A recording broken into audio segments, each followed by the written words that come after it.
Behind the Curtain with Jack Bergman. Well, have you seen how Hitler-esque the NSA keeps going? Will the story never end? Is there any end to the surveillance that the NSA is doing on the U.S.? I mean, oh my God, the American people, first the phone records, now wiretaps. There is no limit. There's so many stories. The issue of what the NSA is doing. Under Bush, it started out that maybe they were looking at 1,000, maybe 2,000 bad guys. Then maybe at the height of it, it went up to something like 10,000. That's the kind of surveillance Bush was talking about. Now we're talking about monitoring the phone conversations of 200 million or 300 million Americans. 300 million Americans. Oh, Harvey Boulter, welcome back to the show. Harvey needs no introduction, chairman of Seecrypt privacy and security expert all over the world. Harvey, welcome. Thanks, Jack. Nice to be back. Where do you find yourself? Are you across the pond or are you here? No, I'm actually in the Middle East at the moment, in Dubai of all places. Interesting. Well, we got a good reception from way over there. Harvey, this NSA thing, tell me how bad this is. Give me your latest reaction to this. Well, look, I think, Jack, that we're seeing that there's been pretty pervasive surveillance across, all segments of the population, and it's not just metadata. It's telephone calls, it's emails, it's SMSs, it's all forms of communication. And when you piece all of this together, along with the metadata that people leave in their everyday lives and their banking transactions and all the other bits of data that are augmented together, you get a pretty full picture, on pretty much anybody. And you can tell an awful lot about those people, with the augmentation of all this data. And this is where these agencies get into the realm of what we call big data analytics. It's taking this massive amount of data and sifting it through and making sense of it. And of course, it has to pick up everything in order to do that analysis. Here's what I don't understand. You have people working in the bureaucracy, to some extent, these people have to be public spirited. I mean, I would presume, now they're not political appointees, maybe they're not terribly public spirited, but somebody who works, is a career bureaucrat in one of these agencies, the NSA, the Intel World, or elsewhere. If you're going to stay in an agency for 30 years and be a bureaucrat, I would presume in the U.S. or any other country, you have some measure of public spirit.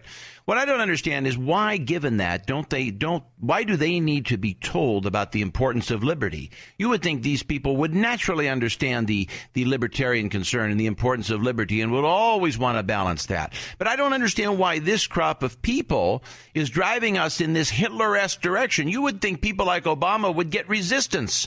When Obama wants to do this evil crap, you would think he would get resistance, that his political team would get resistance from the bureaucrats, but they're not.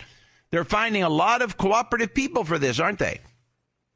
Yeah, I mean, that's right. I mean, I guess it's, to some extent, it's making the job, somewhat easier to sift through everything, and perhaps that's why they keep pushing on, what has largely been an open door. I mean, if there's nobody there to enforce a check or a balance, then people, by their very nature, if they've got I get it. That's keep pushing on that open door until it's open. That's an interesting point. You hit upon something. Maybe the bureaucrats do it because it makes their lives easier, and fundamentally they're bureaucrats. So all of this stuff. Yeah. Let me ask you a question. Where do you see this going? I mean, now, so the government, we now know every week there's a new story about what the NSA is doing. The general public really doesn't, I mean, elites are concerned. Conservative elites and libertarians are concerned, but the general public really doesn't seem to care. I guess in this country, if you can watch your baseball game and go eat out somewhere nice, that's all that really matters. And liberty, the heck with liberty, we don't really value it anymore. I'm starting to think that's how Americans feel. But tell me where this goes. What is the danger that this becomes pernicious? I actually think, Jack, that America is waking up to what is the cost of losing their privacy. And I sort of agree with you that if you go back, Facebook keeps my picture, gee, who cares? Or Google doing a street view, it doesn't really affect me. But when you start piecing all this data together and you see, how you can be tracked and traced and surveilled, I think America is starting to wake up and think, well, actually, this has gone a little bit too far. And that's at an individual level. When you move that sort of thinking and analysis into a corporation, the businesses in America, then it becomes actually quite worrying, because you've got trade secrets, you've got intellectual property, you've got, commercial arrangements, whether it be human resources with your employees or healthcare. You've got things that you either want to keep confidential and secret, or perhaps you've even got obligations to keep the data private. You've got data privacy laws, as has many countries around the world, that protects people's data, and clearly they're not being adhered to either. You agree with the general? So this is a big issue. It seems to me that the left in this country and in other places, Britain, many European countries, they want to grow out the state at any cost. At any cost, even at the cost of liberty. They want to empower the state, even if you do it in a Hitler-esque or Stalin-esque way. They want to grow the state out. That's their only value. And even like you would think Republicans, I mean, historically in the post-war, we've had a huge role reversal in the United States. Republicans are the ones that wanted to grow out the national security apparatus in a way worrisome to libertarians. That went on for most of the 7 decades after the Second World War. But now it's changing. Now you have an African-American liberal in the White House that wants to do this. And that, to me, is shocking. Well, and this is another thing, and I think this is what's caused a lot of people surprise, because obviously, through the Bush years, many people thought, oh well, he's gone, he's fought in too many wars, he's very pro the military, and yet, here you are, in the Democrat years, and you found that you're sitting over a situation that is multiples worse, in many multiples, respects. Exponentially worse, I suppose, to the 10th power worse. And I think that's proved to be really shocking to individuals, not just within America but around the world, because we see increasingly an awful lot of corporations that are coming to us looking for voice protection, message protection, and therefore using our Seecrypt app in order to get some of that protection. But they're coming to us and saying, look, we basically don't trust information technology providers in America anymore. We don't know who to trust. So if you want to secure... And I think that's damaging. Tell me how we can do this. If you want to secure, how can Seecrypt do this? Let's talk about how. Let's talk about how to fight back. You're helping folks fight back. How do you do it? Well, I mean, we developed this app in order to give you true voice and messaging, the highest possible security that you can achieve through encryption. I mean, it's extremely strong. It changes with every single message or voice call you make, and you can simply download it to your mobile device, Apple or Android. You're up and running immediately. You can call your friend on the other side of the world, and you can be assured that you're going to have a private conversation. So nobody can penetrate, not U.S. government, not British government. Nobody can get in there. If the CIA wants in there, they can't get in there.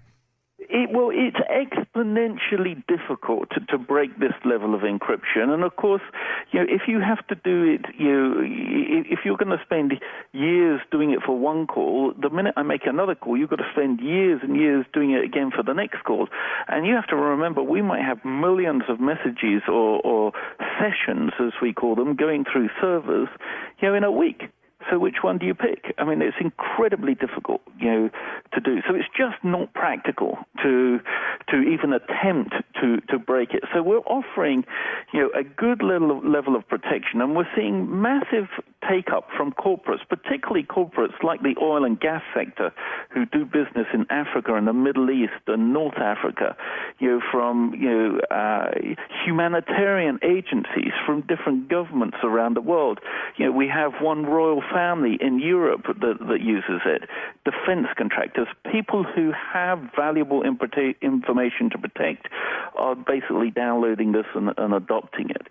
And of course, Jack, I mean, the other side of the story here is you take the situation with people like LavaBit, who unfortunately got outed for being Snowden's encrypted email provider, and then obviously Silent Circle followed in closing their email encrypted services as well, and that's putting a death knell into the industry, into the information security industry that sits in the U.S. at the moment. Now, tell me, how can, if I have a listener that wants to get this, how do they log on? What do they go to? Let's promote this, Harvey. Where do they go? Well, real simple. They go to the website. It's Seecrypt, SEECRYPT.com, and there it will tell you how to download it from the iTunes Store or the Google Play Store, and it's one click, you download it. Once you've downloaded it, you will get a secure number, and that's in your My Profile page, and they typically start 281 and have another 8 digits, and then... I don't recommend to our listeners too many commercial things. We don't do advertising, but once in a while we do it. Seecrypt.com, and I have no commercial interest in this company, none other than knowing Harvey. I don't get any royalties or anything like that. I'm promoting this as a means of fighting back. I want you to fight back. Seecrypt.com. This is the only thing I have ever heard that the average person can access and fight back against what's going on out there. That's right. We are pro-privacy, and this is a way to reclaim your liberty and your right to being private. Well, Harvey Boulter, chairman and CEO of Seecrypt. I never thought we'd have to fight back against the U.S. government, but we do. Harvey, if we're real blessed, we'll be able to have you back again. Thanks so much. That was fascinating. Well, coming up next, we're going to plunge into all things Egypt. Wait till you hear the mess this is. Yet another mess that Obama has created. Stay tuned.